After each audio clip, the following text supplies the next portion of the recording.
Hello बच्चों, कैसे हो? बढ़िया। आप बढ़िया तो मैं भी बढ़िया। तो देखो बच्चों, आज हमें क्या पढ़ाई करनी है। आज है बेटे हमारे पास क्लास 12 का यूनिट नंबर 14 का वीडियो नंबर 12। तो बेटे ये 14वीं यूनिट का 12वां वीडियो है। और इससे पहले 11 वीडियो आपको प्ले लिस्ट में भी मिल जाएंगे, नीचे बेटे डिस्क्रिप्शन में भी मिल जाएंगे, और कुछ समय बाद आई बटन में भी लिंक आ जाएगा, जहां आप यूनिट नंबर 14 को पूरा पढ़ सकते हो और अपने सुंदर से नोट्स बना सकते हो, जो एग्जाम में आपकी बहुत ज्यादा हेल्प करेंगे। ठीक है बेटे, तो देखते हैं आज का हमारा टारगेट क्या है। आज का हमारा टारगेट है यूनिट नंबर 14 के एनसीईआरटी के अभ्यास प्रश्नों का भाग नंबर 2। तो बेटे ये यूनिट नंबर 14 के एनसीईआरटी के अभ्यास प्रश्नों का दूसरा वीडियो है। और इससे पहले भी हमने कुछ क्वेश्चंस एनसीईआरटी के यूनिट नंबर 14 के एक्सरसाइज के किए हैं। तो आज हम स्टार्ट करेंगे क्वेश्चन नंबर 10 से। ठीक है बेटे, तो चलो बच्चों, जल्दी से आज की पढ़ाई शुरू करते हैं।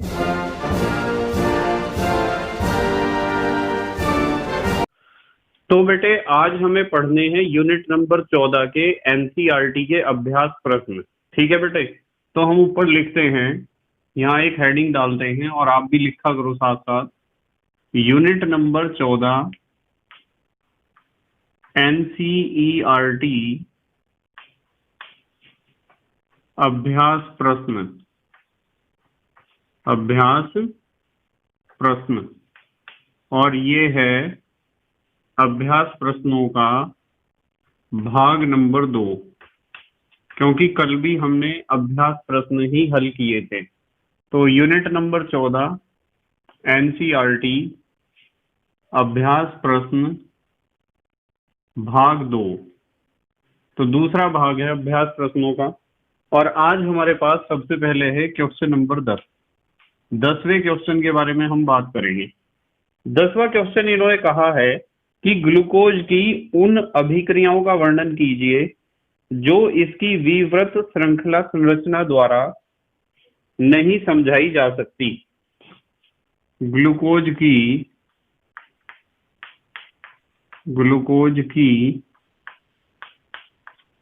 उन अभिक्रियाओं का वर्णन कीजिए, उन अभिक्रियाओं का वर्णन कीजिए जो इसकी माने ग्लूकोज की कैसी संरचना, जो इसकी विवृत श्रृंखला संरचना। विवृत का मतलब खुली श्रृंखला, विवृत श्रृंखला संरचना, विवृत श्रृंखला संरचना के द्वारा नहीं समझाई जा सकती, के द्वारा नहीं समझाई जा सकती या जा सकती हैं। तो हमें उन रिएक्शंस के बारे में बताना है जो ग्लूकोज की खुली श्रृंखला संरचना द्वारा नहीं समझाई जा सकती हैं बहुत सारे रिएक्शंस ऐसे हैं। चलो देखते हैं, यहाँ आंसर लिखेंगे। एक तो बेटे सबसे पहली बात यह है कि मैंने आपको ग्लूकोज की संरचना सिखाई थी, खुली श्रृंखला संरचना भी और बंद श्रृंखला संरचना भी। दोनों संरचनाएं आपको सिखा रखी हैं। बंद श्रृंखला संरचना को आप कहते हो चक्रीय संरचना। तो ग्लूकोज के बहुत सारे ऐसे रिएक्शंस हैं जो खुली श्रृंखला संरचना से स्पष्ट नहीं किए जा सकते हैं। और वो कौन कौन से रिएक्शन है, देखो कि ग्लूकोज में बेटे जो ग्लूकोज होता है ना, ग्लूकोज में एल्डिहाइड ग्रुप होता है। ठीक है, ग्लूकोज में कौन सा ग्रुप होता है? Aldehyde group. और एल्डिहाइड ग्रुप होने पर भी वह है, एक तो आपने नाम सुना होगा 2,4-DNP का, सुना है ना नाम। तो जब ग्लूकोज में CHO ग्रुप है यानी एल्डिहाइड ग्रुप प्रेजेंट है तो उसे 2,4-DNP परीक्षण देना चाहिए और सिर्फ परीक्षण भी उसे देना चाहिए, पर ना तो वो 2,4-DNP टेस्ट देता है ना ही शिफ्ट टेस्ट देता है। तो हमने लिखा है कि ग्लूकोज में एल्डिहाइड ग्रुप होने पर भी वह 2,4-DNP परीक्षण व दूसरा परीक्षण मैंने क्या बोला बेटे, सिफ परीक्षण, सिफ परीक्षण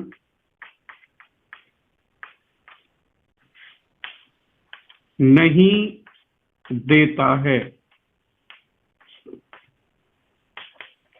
बेटे जब ग्लूकोज में CHO ग्रुप है तो उसे 2,4-डाइनाइट्रोफिनाइल हाइड्रोजीन के साथ रिएक्शन करनी चाहिए, पर ग्लूकोज 2,4-डाइनाइट्रोफिनाइल हाइड्रोजीन के साथ यदि रिएक्शन नहीं करता है तो आपको समझ जाना चाहिए कि वो 2,4-DNP परीक्षण नहीं देता है, अर्थात इस बात का स्पष्टीकरण नहीं मिलता है कि उसमें CHO ग्रुप प्रेजेंट है, और ना ही वो सिर्फ अभिकर्मक के साथ कोई रिएक्शन करता है। तो यदि ग्लूकोज 2,4-DNP के साथ और सिर्फ अभिकर्मक के साथ कोई रिएक्शन नहीं करता है, अर्थात 2,4-DNP परीक्षण भी नहीं देता है और सिर्फ परीक्षण भी नहीं देता है, तो इससे स्पष्ट होता है कि ग्लूकोज में CHO ग्रुप नहीं होना चाहिए, एल्डिहाइड ग्रुप नहीं होना चाहिए। पर ग्लूकोज में तो बेटे एल्डिहाइड ग्रुप होता है, तो इसका मतलब साफ है कि खुली श्रृंखला संरचना से हम इन दो टेस्ट को नहीं समझा सकते हैं। नंबर 2, बेटे ग्लूकोज में एल्डिहाइड ग्रुप, ध्यान से समझियो, ग्लूकोज में एल्डिहाइड ग्रुप होने पर भी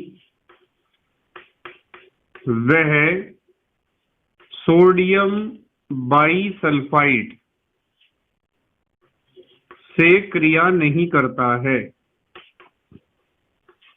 क्रिया नहीं करता है। ये बहुत इंपॉर्टेंट पॉइंट है, ध्यान रखना है भाई। CHO एल्डिहाइड ग्रुप और कीटोन ग्रुप, जब हमने एल्डिहाइड, कीटोन और कार्बोक्सिलिक एसिड पढ़े थे तो एल्डिहाइड, कीटोन और कार्बोक्सिलिक एसिड पर तो हमने सोडियम बाईसल्फाइड का रिएक्शन कराया था, ठीक है, जिससे बना था formaldehyde sodium bisulphite, acetaldehyde sodium bisulphite, acetone sodium बाईसल्फाइड।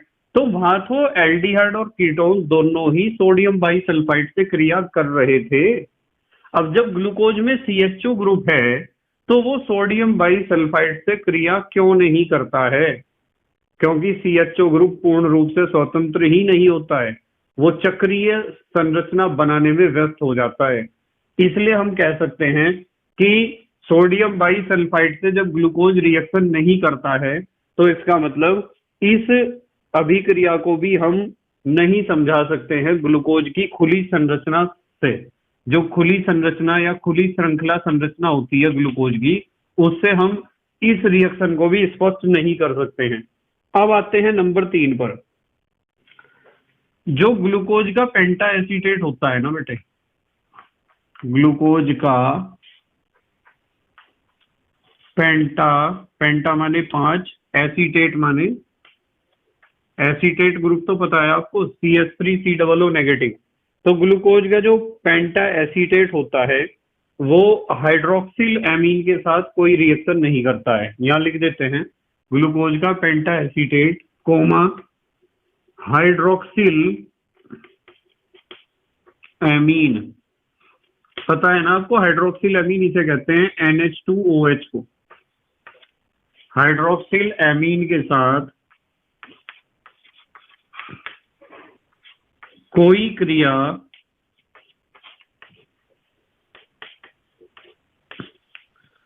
नहीं करता है।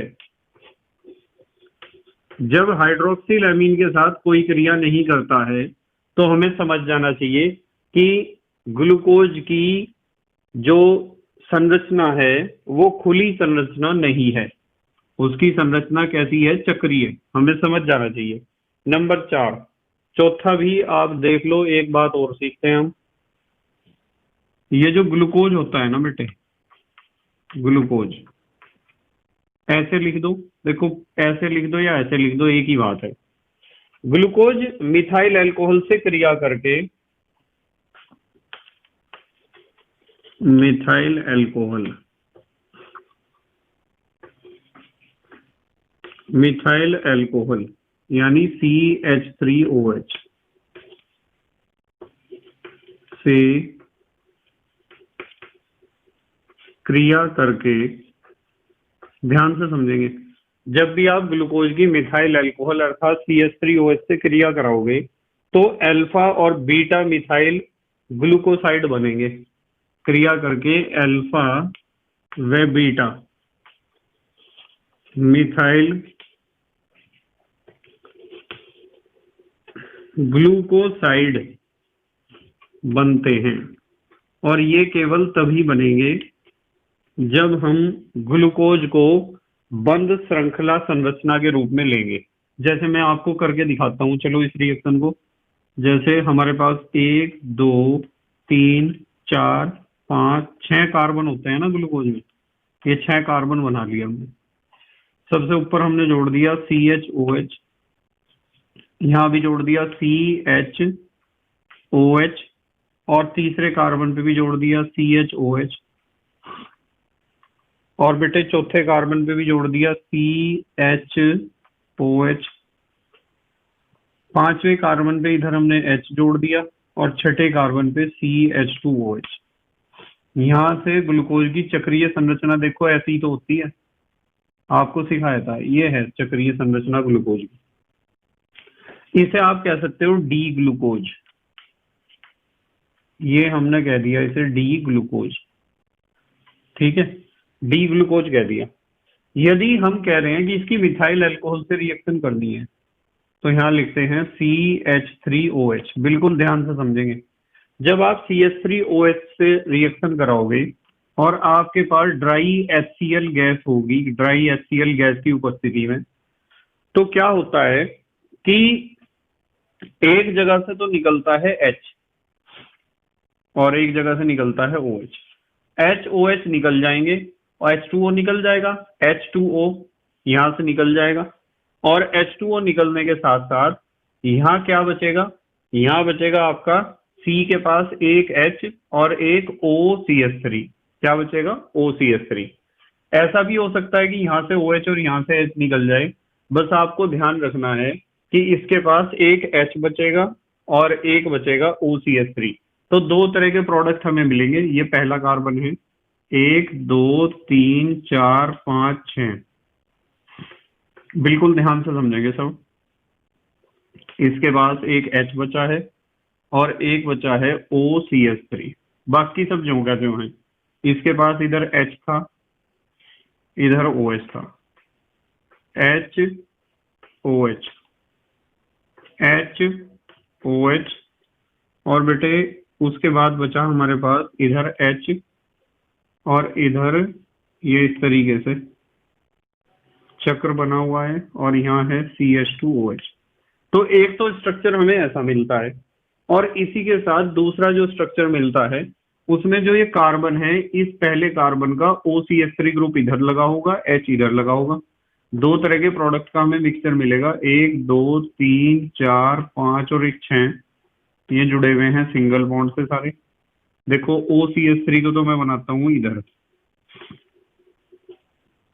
और H को बनाता हूं इधर, बाकी सब जो का तो है OH H OH H HOH H। समझ रहे हैं ना आप क्या अंतर आया, सिर्फ इस कार्बन पे डिफरेंस आया। इसका OCH3 यानी मिथॉक्सी ग्रुप राइट साइड में, इसका मिथॉक्सी ग्रुप है लेफ्ट साइड में, CH2OH। तो दो तरह के जो प्रोडक्ट हमें मिलते हैं, इनमें से जो पहला प्रोडक्ट होता है इसका नाम होता है मिथाइल अल्फा डी ग्लूकोसाइड। इसका नाम होता है मिथाइल अल्फा डी ग्लूकोसाइड, और दूसरा जो प्रोडक्ट होता है उसका नाम है मिथाइल बीटा डी ग्लूकोसाइड। इसे आप कह सकते हो मिथाइल बीटा डी ग्लूकोसाइड। तो दो तरह के प्रोडक्ट का मिक्सचर मिलता है। तो जब आप ग्लूकोज का रिएक्शन मिथाइल अल्कोहल से कराते हो, तो मिथाइल अल्कोहल से रिएक्शन कराने पर आपको मिथाइल अल्फा डी ग्लूकोसाइड और मिथाइल बीटा डी ग्लूकोसाइड मिलते हैं। इससे भी हमें इस बात का पता चलता है कि ग्लूकोज की संरचना कैसी है, चक्रीय है, यानी खुली श्रृंखला संरचना नहीं है।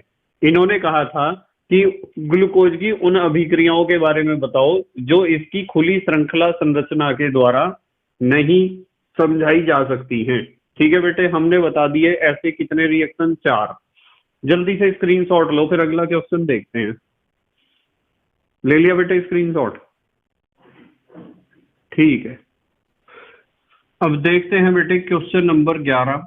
11वां क्वेश्चन देखते हैं क्या है। 11वें क्वेश्चन में कहा है आवश्यक तथा अनावश्यक एमिनो अम्ल क्या होते हैं। आवश्यक, ये तो पढ़ाया था बेटे मैंने आपको। चलो छोटा सा क्वेश्चन है, बता दूंगा यहाँ दोबारा। आवश्यक तथा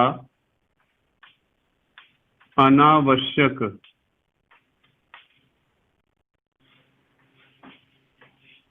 एमिनो अम्ल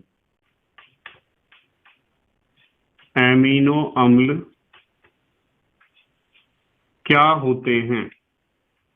हमें बताना है कि आवश्यक एमिनो अम्ल और अनावश्यक एमिनो अम्ल का क्या मतलब होता है। देखो बहुत सिंपल सी बात है, देखो ध्यान से समझेंगे, यहां से सीख रहे चलो। आवश्यक लिखते हुए ही सीख रहे, क्योंकि एक बार हमने पहले पढ़ लिया ना बेटे। आवश्यक एमिनो अम्ल, एमिनो एसिड ऐसे लिख सकते हैं ना। आवश्यक एमिनो अम्ल वे एमिनो अम्ल होते हैं, वे एमिनो एसिड होते हैं जिनका संश्लेषण, संश्लेषण माने निर्माण या बनना, जिनका संश्लेषण हमारे शरीर में यानी हमारी बॉडी में, हमारे शरीर में नहीं होता है। ठीक है, हमारे शरीर में इन एमिनो एसिड का निर्माण नहीं होता है। अब सुनियो जरा ध्यान से। अतः इनको भोजन के रूप में लेना, इनको भोजन के रूप में लेना आवश्यक होता है। भोजन के रूप में लेना इसलिए आवश्यक होता है बेटे, क्योंकि इनका निर्माण, इनका संश्लेषण हमारे शरीर में नहीं होता है। इसीलिए तो कहते हैं इन्हें आवश्यक एमिनो अम्ल, क्योंकि भोजन के रूप में लेना इन्हें बहुत आवश्यक है। ठीक है, या आप इन्हें कह सकते हो एसेंशियल एमिनो एसिड। जैसे चलो इनके कुछ एग्जाम्पल लिखते हैं, आवश्यक एमिनो अम्ल कौन कौन से हैं। जैसे वैलीन है, वैलीन एक आवश्यक एमिनो अम्ल है। ठीक है, ल्यूसीन है और फेनिल आदि, ये एमिनो अम्ल हैं, आवश्यक एमिनो अम्ल, क्योंकि इनका निर्माण, इनका संश्लेषण हमारे शरीर में नहीं होता है, इसलिए हमें इन्हें भोजन के रूप में लेना आवश्यक है। इसीलिए इन्हें कहते हैं आवश्यक एमिनो अम्ल। अब दूसरा है अनावश्यक। अनावश्यक एमिनो अम्ल कौन से होंगे? देखो, अनावश्यक एमिनो अम्ल या एमिनो एसिड वे एमिनो एसिड होते हैं, वे एमिनो एसिड होते हैं जिनका निर्माण लिख दो या संश्लेषण लिख दो, जिनका संश्लेषण हमारे शरीर में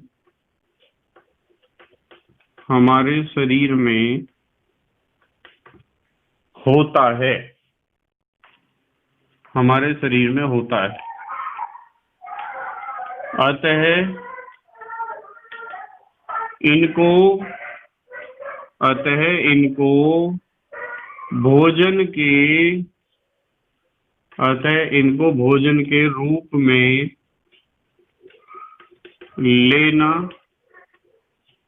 रूप में लेना क्या लिखूंगा बेटे बताओ?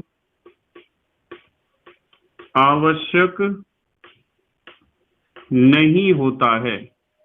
भोजन के रूप में लेने की आवश्यकता इसलिए नहीं है क्योंकि इनका निर्माण तो बेटे हमारे शरीर में होता ही रहता है, इसलिए इन्हें भोजन के रूप में लेने की कोई आवश्यकता नहीं है। जैसे इसके भी एग्जाम्पल लिख लो कुछ। जैसे हम लिख सकते हैं ग्लाइसिन का निर्माण हमारी बॉडी में होता रहता है, ठीक है। और ग्लूटेमिक अम्ल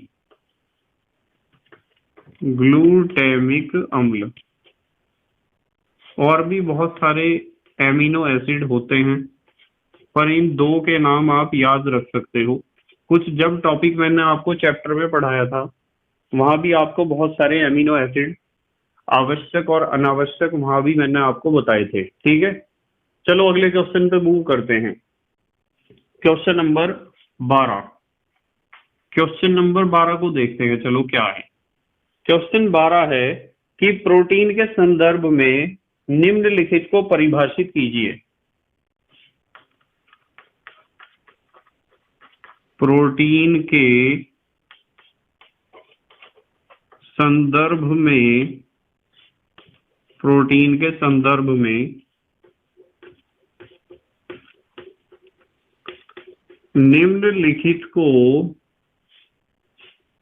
निम्नलिखित को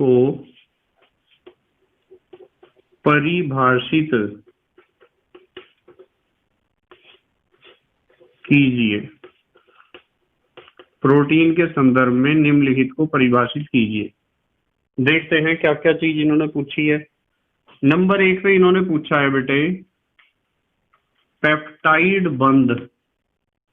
ये तो मैंने आपको पढ़ाया था, पेप्टाइड बंध तो बेटे पढ़ाया था ना मैंने, याद होगा आपके। यहाँ भी आ गया है क्वेश्चन में पेप्टाइड बंध, ठीक है।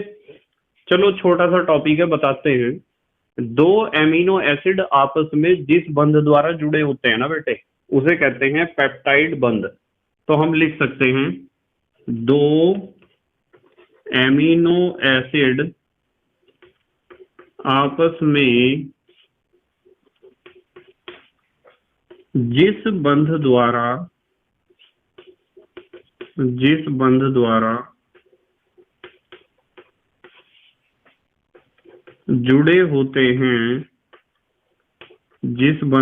जुड़े होते हैं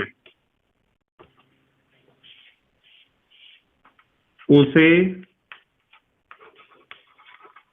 पेप्टाइड बॉन्ड या पेप्टाइड बंध कहा जाता है। उसे कहते हैं बेटे पेप्टाइड बॉन्ड। अब कैसा होता है पेप्टाइड बॉन्ड, जरा उसके बारे में भी बात कर ली। दो एमिनो एसिड को आपस में जोड़ना है। एमिनो एसिड में एक तो एमिनो ग्रुप होता है और एक होता है कार्बोक्सिलिक एसिड ग्रुप। ऐसा ही तो होता है एमिनो एसिड। और एक एमिनो एसिड और ले लो NH2। क्या मैं NH2 को ऐसे लिख सकता हूं, देखो, और ये CH2 ले लिया और इधर कार्बोक्सिलिक एसिड ले लिया। जब ये दोनों आपस में जुड़ेंगे तो एक तरफ से OH और एक तरफ से H निकल जाता है, इस तरह। यानी कि एमिनो एसिड जब दो अणु आपस में जुड़ते हैं तो H2O रिमूव होता है। अब देखो NH2 CH2 CO,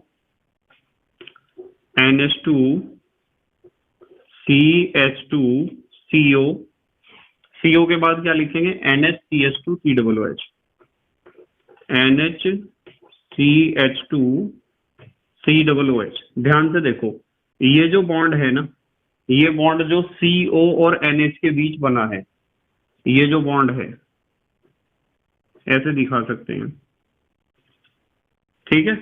इस बॉन्ड को कहते हैं पेप्टाइड बॉन्ड। क्या कहते हैं बेटे? Peptide bond. इस बॉन्ड को कहते हैं जो CO और NH को आपस में जोड़ रहा है, अर्थात दो एमिनो एसिड को आपस में जोड़ रहा है। अब आ जाते हैं पार्ट नंबर 2 पर, देखते हैं पार्ट 2 में क्या पूछा है इन्होंने। इन्होंने कहा है प्राथमिक संरचना के बारे में बताओ कुछ। प्राथमिक संरचना। अब ये तो शब्द आपने पढ़ा था जब प्रोटीन की संरचना हम पढ़ रहे थे। क्या पढ़ रहे थे बेटे? प्रोटीन की संरचना। तो प्रोटीन की संरचना में मैंने आपको पढ़ाई थी प्राथमिक संरचना, और बताया था कि प्रोटीन की प्राथमिक संरचना का मतलब ऐसी संरचना जिसमें एमिनो एसिड एक निश्चित क्रम में व्यवस्थित हो। जब एमिनो एसिड के जुड़ने का एक डेफिनेट सीक्वेंस, एक निश्चित क्रम होता है, एक विशिष्ट क्रम होता है, तो उस निश्चित क्रम में जुड़े हुए एमिनो एसिड्स को हम कहते हैं कि ये प्रोटीन की प्राथमिक संरचना है। और यदि उस निश्चित क्रम में थोड़ा सा भी परिवर्तन आ जाता है ना, तो थोड़ा सा भी परिवर्तन आने से प्रोटीन के गुण ही पूर्ण रूप से बदल जाते हैं। जैसे हम बात करते हैं कि हमारा जो रक्त है, जो ब्लड है, उस ब्लड का जो हीमोग्लोबिन है वो एक प्रोटीन ही तो है, और उसमें एमिनो एसिड एक डेफिनेट सीक्वेंस में अरेंज है, एक निश्चित क्रम में व्यवस्थित है। यदि उनका क्रम थोड़ा सा भी, एक भी एमिनो एसिड अपना जगह बदल लेगा, सीक्वेंस में एक माइनर सा भी चेंज आ जाता है, तो क्या होता है कि व्यक्ति के अंदर एक बीमारी उत्पन्न हो जाती है, एक नेगेटिव कैरेक्टर डेवलप हो जाता है, और वो क्या होता है जिसे कहते हैं हम सिकल सेल एनीमिया। ठीक है, सिकल सेल एनीमिया का मतलब खून की कमी, ऐसी खून की कमी कि उसमें लाल रुधिर कणिकाएं, जिन्हें आप RBC कहते हो, वे सिकल के जैसी हो जाती हैं। सिकल किसे कहते हैं? दांती को, जिससे घास काटते हैं ना दांती से, वो दांती जैसा आगे का जो उसका हिस्सा होता है, ऐसा, यानी कि पिचक्कर ऐसी हो जाती है RBC, रेड ब्लड कॉर्पस्कल्स। और जब आरबीसी वैसे नॉर्मल आपको पता है ऐसी तो होती है RBC, और यदि RBC ऐसी होगी तो उसमें हीमोग्लोबिन या ब्लड बहुत ज्यादा हो सकता है, कोई प्रॉब्लम नहीं होगी। और यदि RBC हो जाएगी दांती जैसी, सिकल जैसी, ऐसी ऐसी तो होती है ना दांती, इस हैंडल को इसके छोड़ दो, यदि इसकी शेप ऐसी हो जाती है तो क्या इसमें ज्यादा ब्लड या ज्यादा हीमोग्लोबिन आ सकता है? नहीं आ सकता। तो RBC जब ऐसी है तो नॉर्मल है, और जब वो एक दांती जैसी, सिकल जैसी हो जाती है तो उसमें ब्लड या हीमोग्लोबिन उतना ज्यादा मात्रा में नहीं आ पाता है। तो ये एक खून की कमी वाली बीमारी है, सिकल सेल एनीमिया। और ये कब होती है? जब हीमोग्लोबिन अर्थात जो एक प्रोटीन है उसकी प्राथमिक संरचना में थोड़ा सा ही परिवर्तन होता है। थोड़ा सा परिवर्तन होने का मतलब उसमें एक एमिनो एसिड अपने क्रम को बदल देता है। तो हमें पता होना चाहिए कि प्राथमिक संरचना का क्या मतलब है। प्राथमिक संरचना का मतलब है जब किसी प्रोटीन में एमिनो एसिड एक निश्चित क्रम में लगे होते हैं, एक निश्चित क्रम में जुड़ते हैं, ऐसे लिख दूं बेटे, निश्चित क्रम में जुड़ते हैं, तो इस प्रकार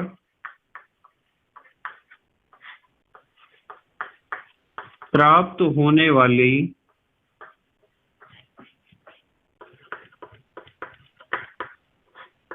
संरचना को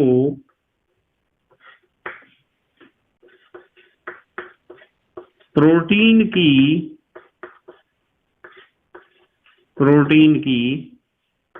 प्राथमिक संरचना कहते हैं।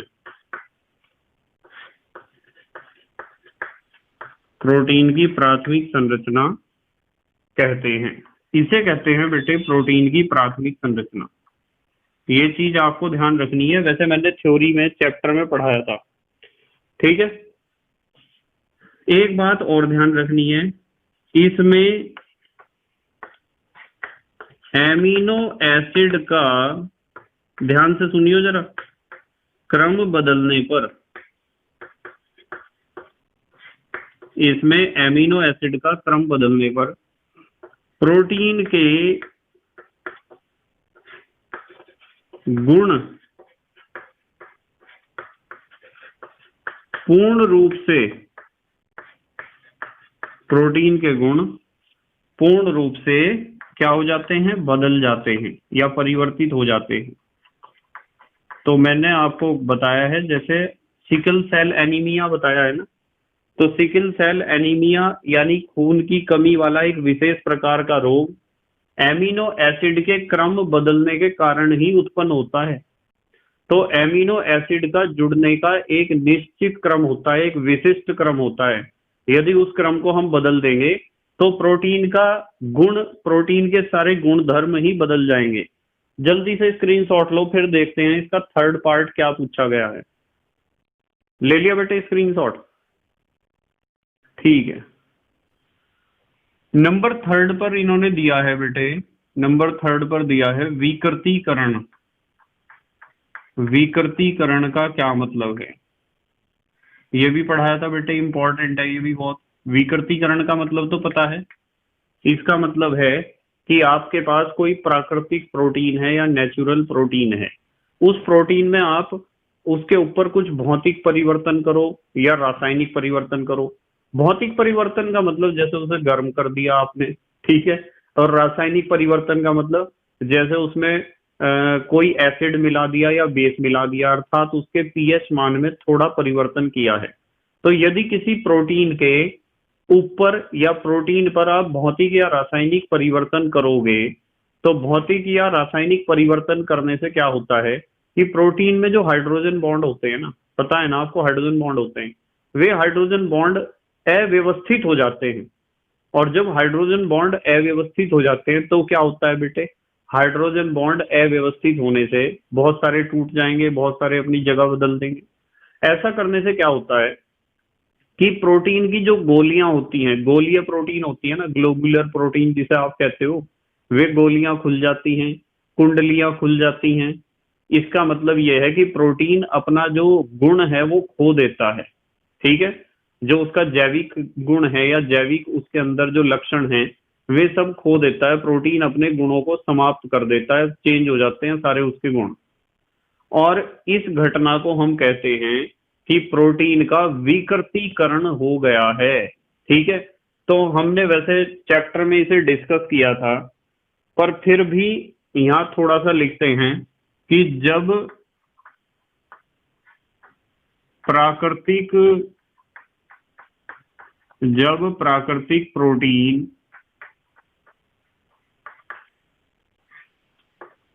पर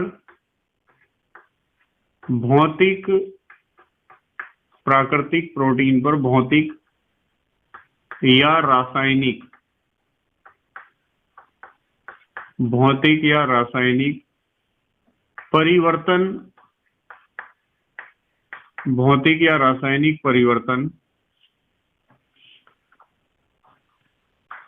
किए जाते हैं। भौतिक या रासायनिक परिवर्तन का मतलब मैंने आपको समझा दिया कि इसका मतलब क्या है। चलो कोमा लगाते हैं। तो प्रोटीन के हाइड्रोजन बॉन्ड, इसमें बहुत सारे हाइड्रोजन बॉन्ड भी तो होते हैं, संरचना में हमने पढ़ा है, अव्यवस्थित हो जाते हैं। हाइड्रोजन बॉन्ड क्या हो जाते हैं, अव्यवस्थित हो जाते हैं। यानी कि कुछ हाइड्रोजन बॉन्ड टूट जाएंगे, कुछ हाइड्रोजन बॉन्ड अपनी जगह बदल लेंगे।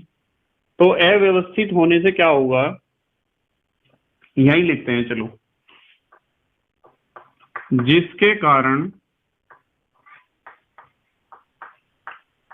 कारण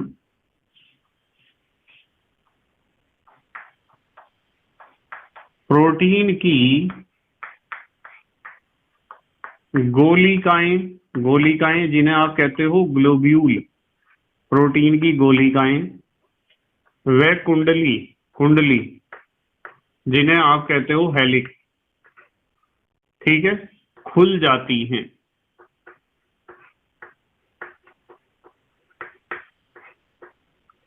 यानी कि उसकी संरचना जो थी, बनावट थी, वो क्या हो जाएगी, अव्यवस्थित हो जाएगी, डिस्टर्ब हो जाएगी। ठीक है बेटे,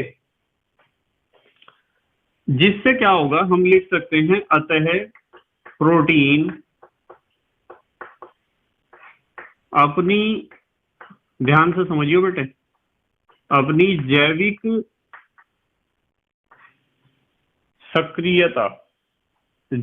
सक्रियता को खो देता है।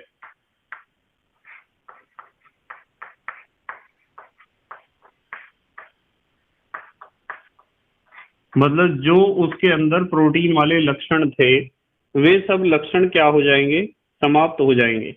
ठीक है, इस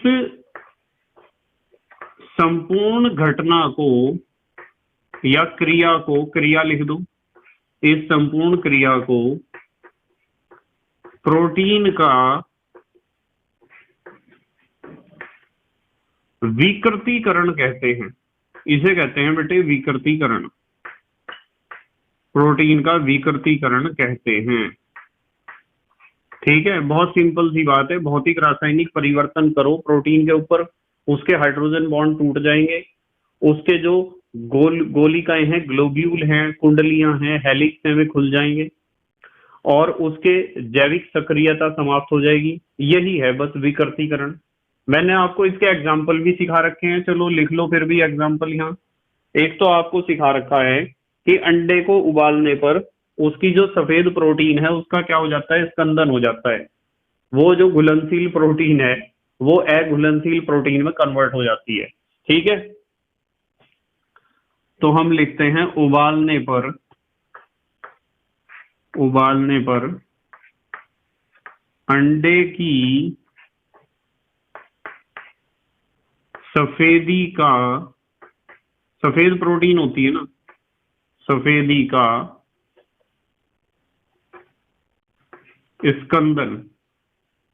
स्कंदन हो जाता है उसका। ठीक है, स्कंदन तो चैप्टर पढ़ा हमने पूरा, स्कंदन का, स्कंदन, फ्लोक्यूलेशन, ऊर्णन, अवक्षेपण, प्रेसिपिटेशन, कुछ भी कह सकते हो आप। ठीक है, इसके अलावा जो दूध से आप दही बनाते हो ना, उसमें भी हम दूध अर्थात प्रोटीन का विकृतीकरण करते हैं। तो हम एक एग्जाम्पल और लिख सकते हैं, दही का जमना। ठीक है, दही का जमना। तो ये दो एग्जाम्पल आप लिख कर आ सकते हो एग्जाम में। ये था क्वेश्चन नंबर, कौन सा था बेटे, 12वां था, 12वें का थर्ड। 12वें में 3 ही पार्ट इन्होंने दिए थे। अब क्वेश्चन नंबर 13 पे आते हैं। चलो क्वेश्चन नंबर 13। 13वें क्वेश्चन में कहा है प्रोटीन की द्वितीयक संरचना के प्रकार बताओ। प्रोटीन की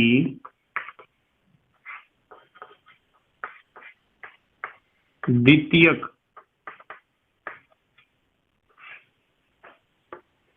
संरचना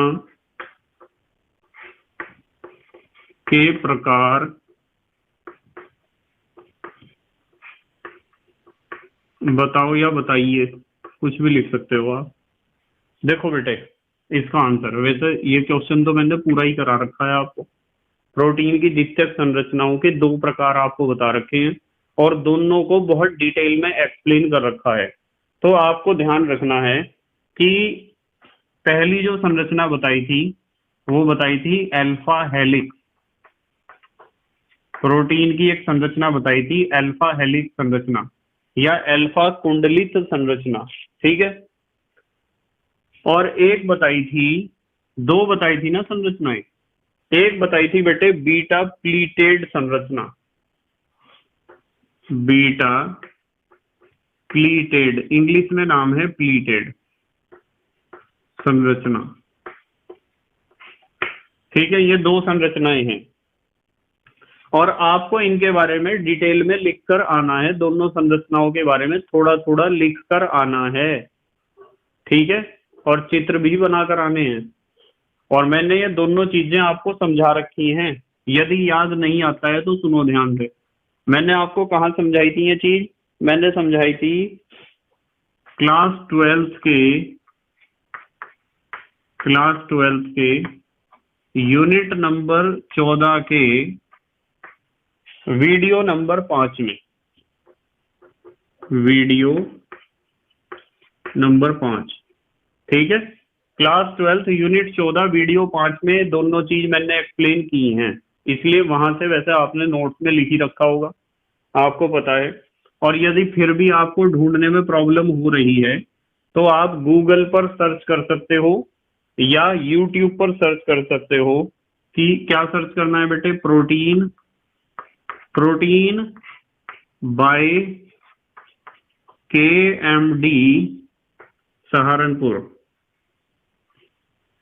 यदि आप गूगल पर सर्च करोगे या यूट्यूब पर सर्च करोगे तो ये सर्च करना है, आपके सामने वीडियो आ जाएगा। उसमें प्रोटीन की दोनों संरचनाओं को हमने समझा रखा है, अल्फा हेलिक्स भी और बीटा प्लीटेड संरचना भी, दोनों संरचनाएं स्पष्ट कर रखी हैं। ठीक है बेटे, क्योंकि पेपर में आपको लिख के आना है दोनों स्ट्रक्चर्स के बारे में। चलो अगले क्वेश्चन पर आते हैं। कौन सा क्वेश्चन है इस बार? ये 13वां था, क्वेश्चन नंबर 14। एग्जाम में आपको ये उत्तर नहीं लिख के आना, कभी इसी उत्तर को लिख दो एग्जाम में कि प्रोटीन बाय KMD सहारनपुर, ये उत्तर है जी।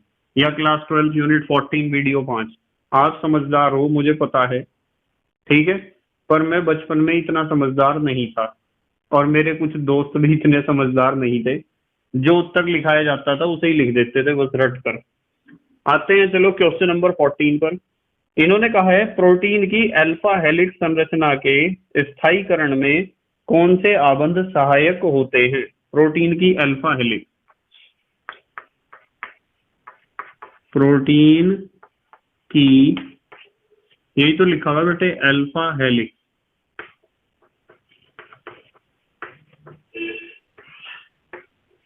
संरचना। प्रोटीन की अल्फा हेलिक्स संरचना के स्थायीकरण में, संरचना के स्थायीकरण में, कि वो स्थायी होता है स्ट्रक्चर, स्थायी माने स्टेबल, जो क्रिया ना करता हो, स्थायीकरण में कौन से आबंध सहायक होते हैं? कौन से आबंध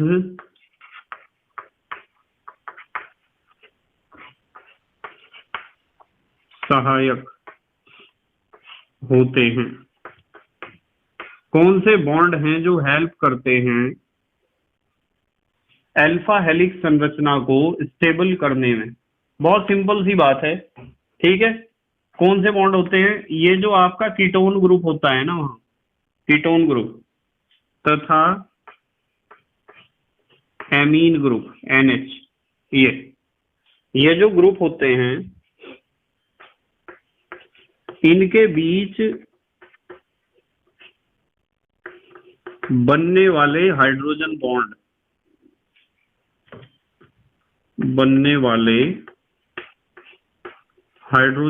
जो होते हैं ना बेटे, वे बॉन्ड स्टेबिलिटी प्रदान करते हैं अल्फा हेलिक्स स्ट्रक्चर को। मैंने आपको जब अल्फा हेलिक्स स्ट्रक्चर पढ़ाया था तो वहां आपको क्या करा था, CO और NH को हाइड्रोजन बॉन्ड से जोड़ के दिखाया था कई जगह, ठीक है। यहाँ आपको मिल जाएगा, ये जो 2 स्टार बनाए हैं इसमें मैंने इन चीजों को बहुत डिटेल में एक्सप्लेन किया है। अब हम बात करते हैं क्वेश्चन नंबर 15 की। चलो क्वेश्चन नंबर 15 देखते हैं क्या है। मतलब स्टेबिलिटी या स्थायीकरण में कौन सा बॉन्ड हेल्प कर रहा है? Hydrogen bond. ध्यान रखना है कौन सा बॉन्ड? Hydrogen bond.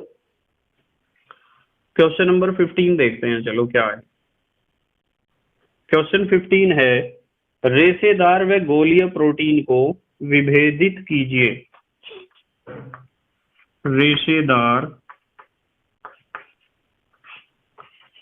व गोलीय प्रोटीन को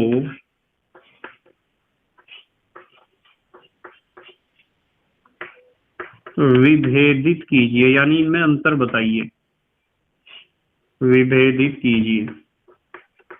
हमें अंतर बताना है रेशेदार प्रोटीन में और गोलीय प्रोटीन में क्या अंतर होता है। ठीक है बेटे, तो यहां से हम आंसर लिखेंगे, जगह तो कम है। एक काम करो, आप स्क्रीनशॉट ले लो पहले, फिर कर रहे हैं हम इस क्वेश्चन को। ले लिया बेटे स्क्रीनशॉट? ठीक है। तो बेटे आंसर लिखने के लिए हमने एक तरफ लिखा है गोलीय प्रोटीन और एक तरफ लिखा है रेशेदार प्रोटीन। ठीक है बेटे, तो गोलीय प्रोटीन और रेशेदार प्रोटीन दोनों में हमें क्या करना है, अंतर बताना है या विभेद करना है। तो गोलीय प्रोटीन में सबसे पहली बात आप ध्यान रखोगे कि इनमें जो पॉलीपेप्टाइड श्रृंखलाएं होती है ना, आपको पता है पॉलीपेप्टाइड श्रृंखलाएं होती हैं। पॉलीपेप्टाइड श्रृंखलाएं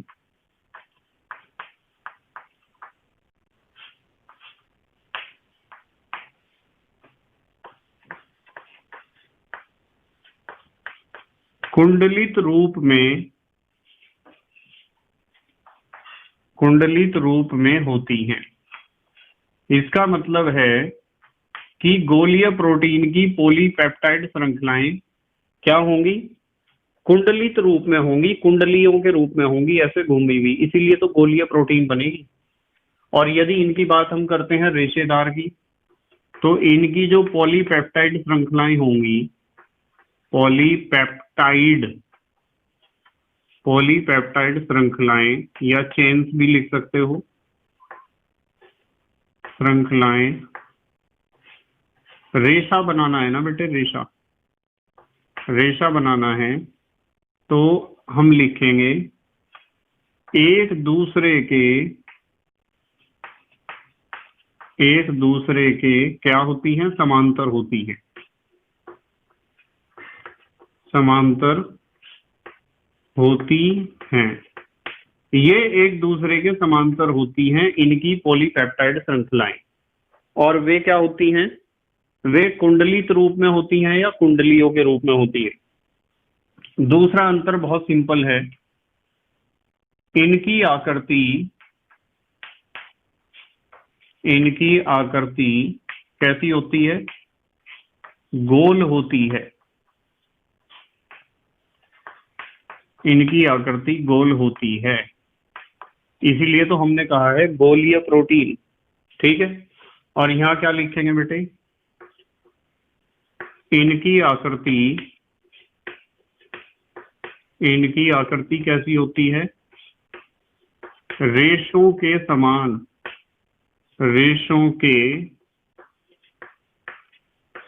होती है। इनकी आकृति रेशों के समान होती है। इनकी आकृति होती है बेटे रेशों के समान। अच्छा, एक चीज और बताई थी मैंने आपको, वैसे तो बहुत सारे पॉइंट्स बताए थे चैप्टर में बेटे। ये जो गोलीय प्रोटीन होते हैं ना, ये जल में घुलनशील होते हैं, जल में घुलनशील को आप विलेय भी कह सकते हो, जल में घुलनशील होते हैं। ठीक है, या होती हैं, कुछ भी लिख लो आप। और इन्हें आप लिखोगे जल में अघुलनशील या अविलेय भी लिख सकते हो, जल में अघुलनशील होते हैं रेशेदार प्रोटीन। ठीक है बेटे, ये जल में क्या होते हैं, अघुलनशील। चलो इनके कुछ एग्जाम्पल लिखते हैं। एग्जाम्पल, एक तो इंसुलिन ध्यान रखना है। इंसुलिन एक हार्मोन है, आपको याद आ गया होगा, जिसकी कमी से डायबिटीज, मधुमेह या शुगर रोग होता है। ठीक है, और एल्ब्यूमिन, ठीक है, ब्लड में पाया जाता है एल्ब्यूमिन। ठीक है, उसके बाद इधर भी लिख लो एग्जाम्पल, एक तो लिख लो क्रिएटिन, नाखून बाल में पाया जाता है ना क्रिएटिन प्रोटीन। और एक लिख लो मायोसिन। तो ये दो एग्जाम्पल आप इधर लिख सकते हो। इस तरह आपको इस क्वेश्चन को करके आना है। कौन सा क्वेश्चन था ये? 15वां था। उसके हम बात करेंगे। उसके बाद कौन सा क्वेश्चन है? 16वां, क्वेश्चन नंबर 16। क्वेश्चन 16 है, एमिनो अम्लों की उभयधर्मी प्रकृति को आप कैसे समझाएंगे? एमिनो अम्लों की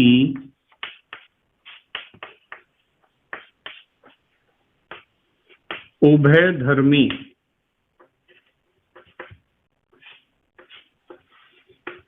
प्रकृति को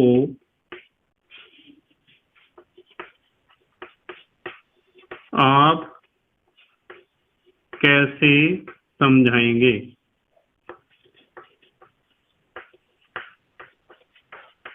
बिल्कुल समझाएंगे, और पहले भी आपको समझा दिया था चैप्टर में जब हम डिस्कस कर रहे थे चैप्टर को।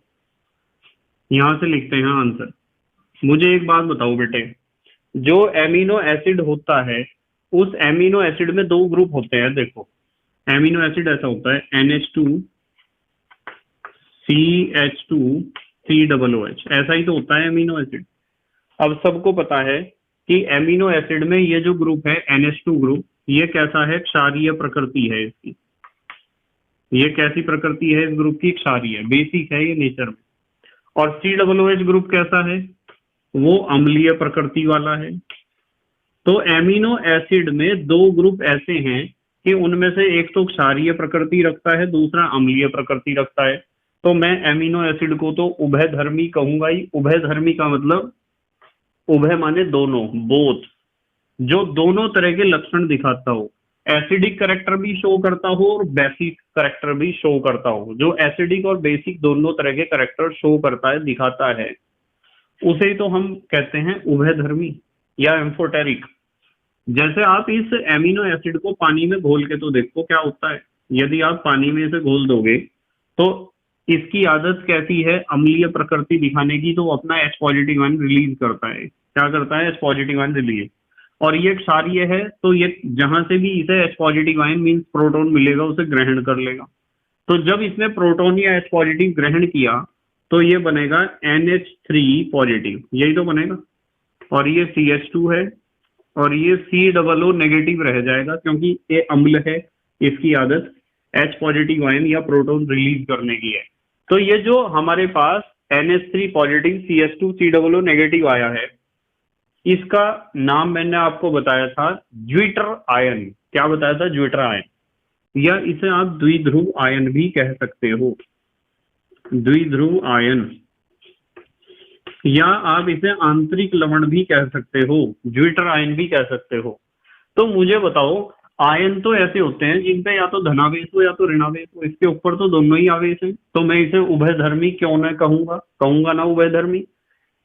बेटे, या तो कोई अम्ल होता है, या तो कोई अक्षार होता है, या तो कोई लवण होता है, पर ये अम्ल और अक्षार दोनों के लक्षण दिखा रहा है, तो मैं इसे उभयधर्मी क्यों नहीं कहूंगा? मैं तो कहूंगा इसे उभयधर्मी। उभय माने दोनों तरह के लक्षण, धर्मी माने दिखाने वाला। जो दोनों तरह के लक्षण दिखाता हो उसे कहते हैं उभयधर्मी। ठीक है बेटे, तो हम यहाँ उत्तर में क्या लिखेंगे? ये तो हमें लिखना ही है रिएक्शन। हम लिखेंगे कि एमिनो एसिड में क्षारीय प्रकृति वाला, क्षारीय प्रकृति वाला, एमिनो एसिड में क्षारीय प्रकृति वाला कौन है? बताओ कौन है क्षारीय प्रकृति वाला? NH2 group. एमिनो एसिड में क्षारीय प्रकृति वाला NH2 ग्रुप होता है। NH2 ग्रुप, चलो पूरा सेंटेंस जोड़ के बनाता हूं। एमिनो एसिड में क्षारीय प्रकृति वाला NH2 ग्रुप जलीय विलयन में H पॉजिटिव या प्रोटॉन भी आप कह सकते हो, H पॉजिटिव या प्रोटॉन ग्रहण करके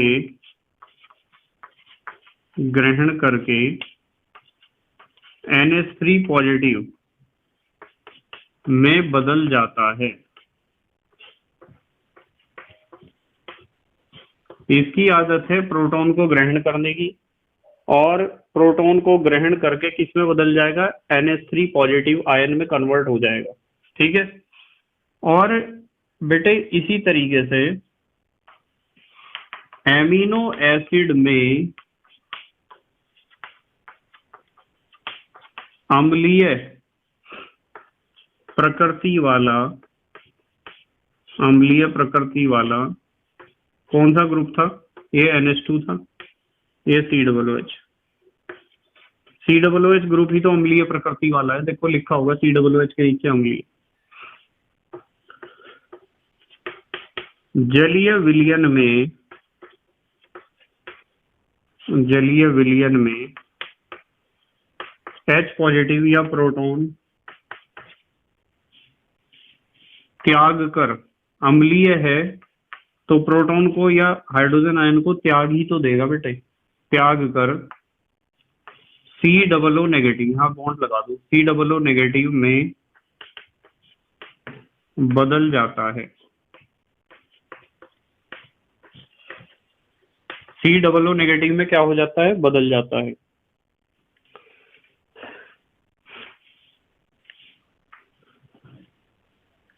चलो यही लिखते हैं, जिससे एमिनो एसिड एक द्विध्रुव आयन में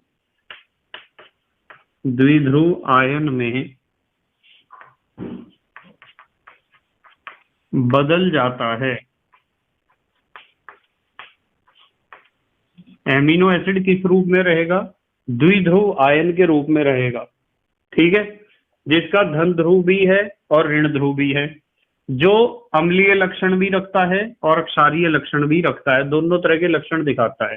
ठीक है, तो हम लिखेंगे अतः स्पष्ट होता है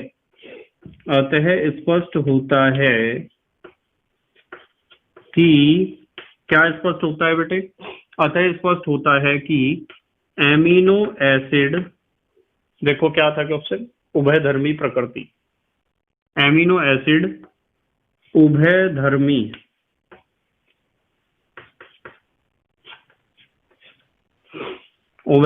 प्रकृति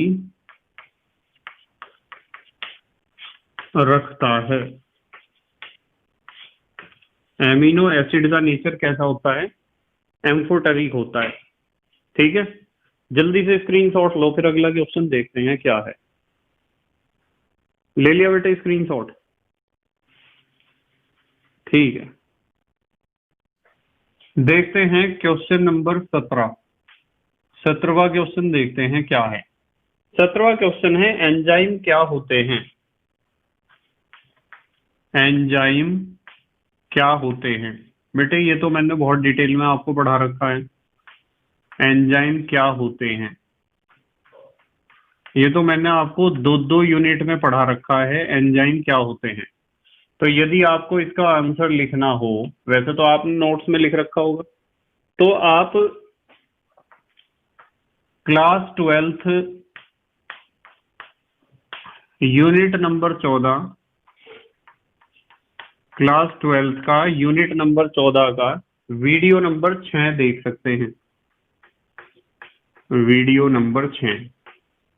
यदि आप इसे देखते हो तो इसमें एंजाइम के बारे में सब कुछ बता रखा है, वहीं से आपको लिखना है एंजाइम के पहले 2 हेडिंग। ठीक है, या फिर आप गूगल पर सर्च कर सकते हैं एंजाइम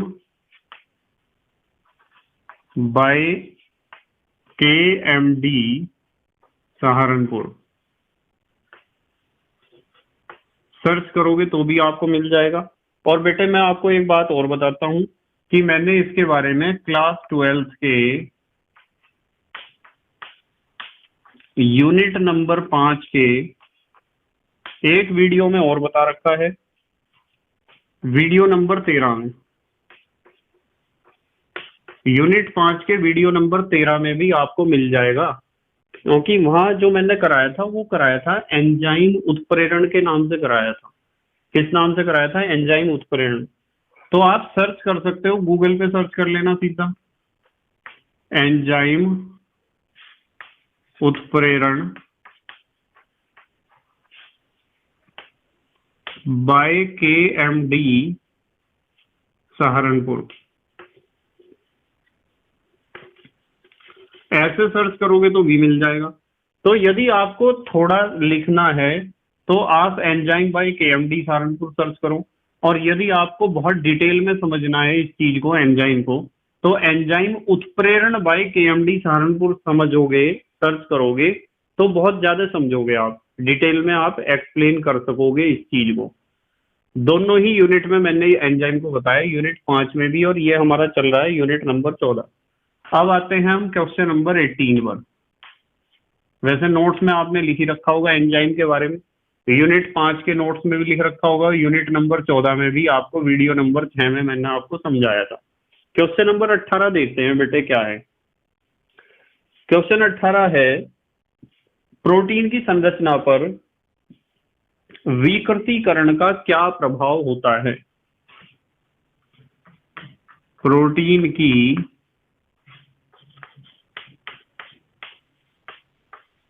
संरचना पर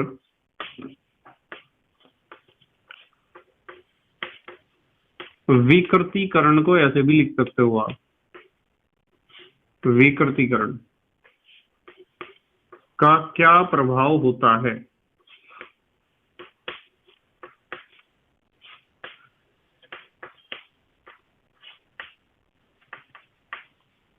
ये तो हमने विकृतीकरण तो बेटे पढ़ लिया, कई बार पढ़ लिया विकृतीकरण, चैप्टर में भी पढ़ा, फिर क्वेश्चंस में भी कई बार आया। इन्होंने हमसे सिर्फ इतनी बात पूछी है कि प्रोटीन का स्ट्रक्चर पे क्या इफेक्ट पड़ेगा, विकृतीकरण का क्या प्रभाव पड़ेगा, सिर्फ इतनी बात पूछी है। देखो मैं बताता हूं, सबसे पहला प्रभाव, जो प्रोटीन की द्वितीयक और तृतीयक संरचनाएं होती है ना, द्वितीयक व तृतीयक संरचना,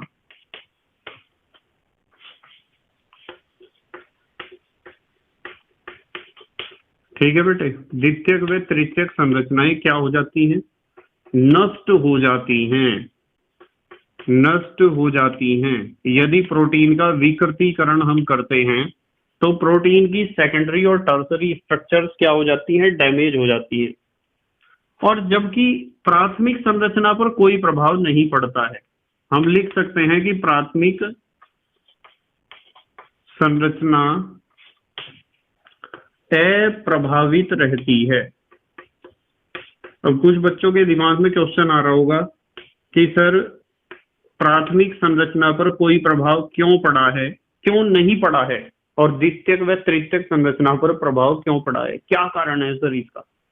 बड़ा सिंपल सा कारण है कि यदि प्रोटीन का आप सेकेंडरी या टर्सरी स्ट्रक्चर देखोगे तो सेकेंडरी या टर्सरी स्ट्रक्चर में ही तो बेटे हाइड्रोजन बॉन्ड हैं, और विकृतीकरण से हाइड्रोजन बॉन्ड ही तो डिस्टर्ब होते हैं। तो हाइड्रोजन बॉन्ड तो सेकेंडरी और टर्सरी स्ट्रक्चर में है, तो इसलिए सेकेंडरी और टर्सरी स्ट्रक्चर ही नष्ट होंगे, जबकि प्राइमरी स्ट्रक्चर में तो हाइड्रोजन बॉन्ड का कोई लेना देना नहीं है। और जब प्राइमरी स्ट्रक्चर में हाइड्रोजन बॉन्ड का कुछ लेना देना ही नहीं है तो प्राइमरी स्ट्रक्चर कैसे डिस्टर्ब हो जाएगा, उसके ऊपर कैसे प्रभाव पड़ जाएगा विकृतीकरण का, ठीक है। अच्छा, एक चीज हमने और पढ़ी थी, जो गोलीय प्रोटीन होती है ना, गोलीय प्रोटीन, जैसे अंडे में गोलीय प्रोटीन थी, गोलीय प्रोटीन रेशेदार प्रोटीन में बदल जाती है, रेशेदार प्रोटीन में बदल जाती है, बिल्कुल बदल जाएगी। यदि आप विकृतीकरण करोगे तो गोलीय प्रोटीन रेशेदार प्रोटीन में बदल जाएगी। अंडे को उबालते समय ऐसा ही होता है, गोलीय प्रोटीन रेशेदार प्रोटीन में कन्वर्ट हो जाती है, ठीक है। और एक चीज तो हम बार बार पढ़ ही रहे हैं कि विकृतीकरण से प्रोटीन की जो जैविक सक्रियता है, जैविक सक्रियता क्या हो जाती है बेटे, जैविक सक्रियता नष्ट हो जाती है। ये बात तो कई बार पढ़ ली ना हमने, जैविक सक्रियता नष्ट हो जाती है।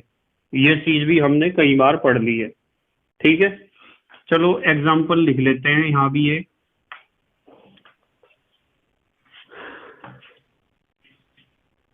अंडे को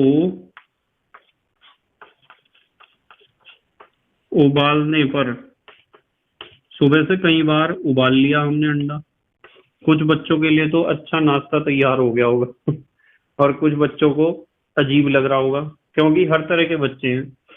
कुछ बच्चों को अंडे का नाश्ता अच्छा लगता है, कुछ बच्चे अंडे का नाश्ता नहीं कर सकते हैं। ठीक है, यही तो हमारे देश में विविधता है। ठीक है, इसे ही कहते हैं विविधता। अंडे को उबालने पर प्रोटीन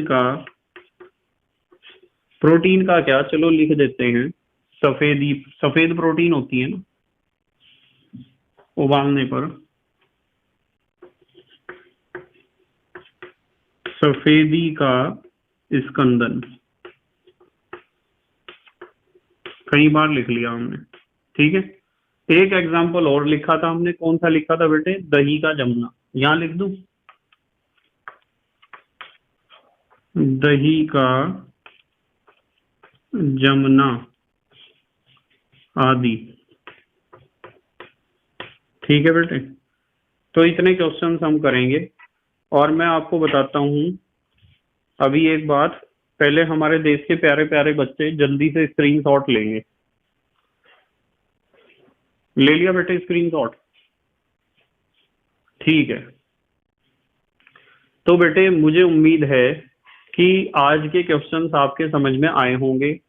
देखो एक बात बताता हूं आपको कि जो बच्चा पूरे यूनिट को बहुत अच्छे तरीके से पढ़ता है, अपने नोट्स बनाता है, उस बच्चे को उदाहरण भी बहुत अच्छे से समझ में आते हैं। उस बच्चे को एनसीईआरटी के पाठ्य निहित प्रश्न भी बहुत अच्छे से समझ में आते हैं। और उस बच्चे को एक्सरसाइज के क्वेश्चंस अर्थात एनसीईआरटी के अभ्यास प्रश्न भी बहुत अच्छे से समझ में आते हैं। और साथ ही साथ उसकी जो रेफरेंस बुक होती है या साइड बुक होती है या मॉडल पेपर होता है या सैंपल पेपर्स होते हैं या सोल्ड पेपर होता है या क्वेश्चन बैंक होता है, जो भी मटेरियल आप एग्जाम के प्रिपरेशन के लिए खरीदते हो, उसके क्वेश्चन भी बहुत अच्छे से समझ में आते हैं। ठीक है बेटे, तो इसलिए आप ध्यान रखा करो कि पढ़ाई जो करनी है ना, वो ईमानदारी से करनी है। थोड़ी पढ़ाई करो पर ईमानदारी से करो। ठीक है, ज्यादा पढ़ने की जरूरत नहीं है, थोड़ा पढ़ो पर ईमानदारी से। और कल हमारा लास्ट वीडियो होगा, कल हम पढ़ेंगे इसके क्वेश्चंस जो बचे हैं और फिर परसों से स्टार्ट करेंगे यूनिट नंबर 15। ठीक है बेटे, तो thank you very much for watching this video. Okay, bye.